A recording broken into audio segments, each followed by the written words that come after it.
Social work specialist of the Community Mediation Services Division of the Ministry of Sport and Community Development, Arlene said the 12-week co-parenting program starts with defining the term co-parent, followed by a reflection exercise.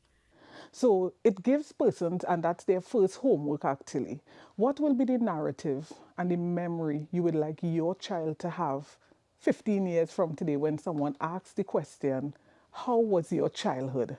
How was that experience? So we start there in the program, and then we go straight into the emotions.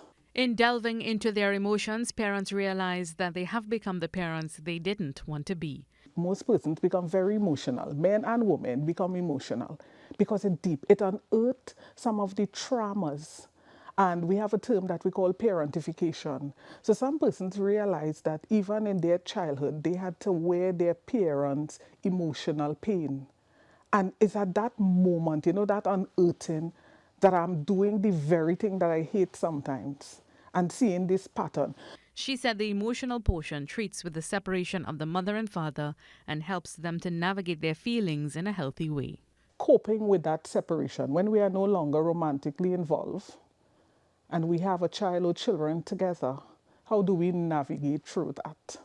So the modules take on from that very communication style, understanding of self, communication style, and the greatest impact through the first module is that whole conversation of the impact of conflict on our children.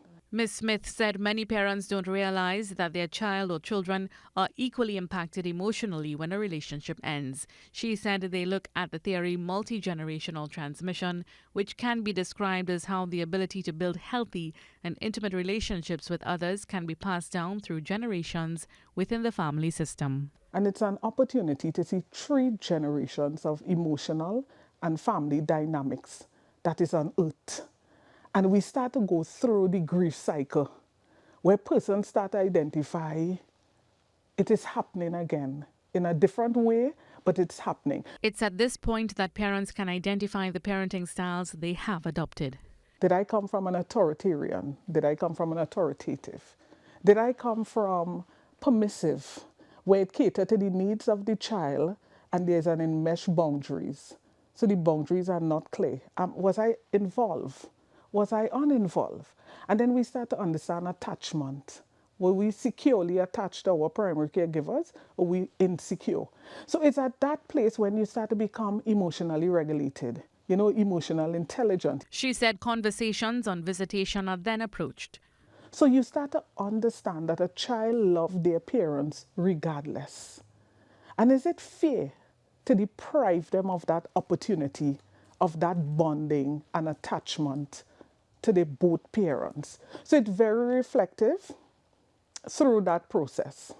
Next Wednesday, the conversation will continue with the exploration of conflict resolution, communication, discipline, and adapting parenting styles. I'm Mahalia Joseph-Wharton, keeping tabs on your inner circle.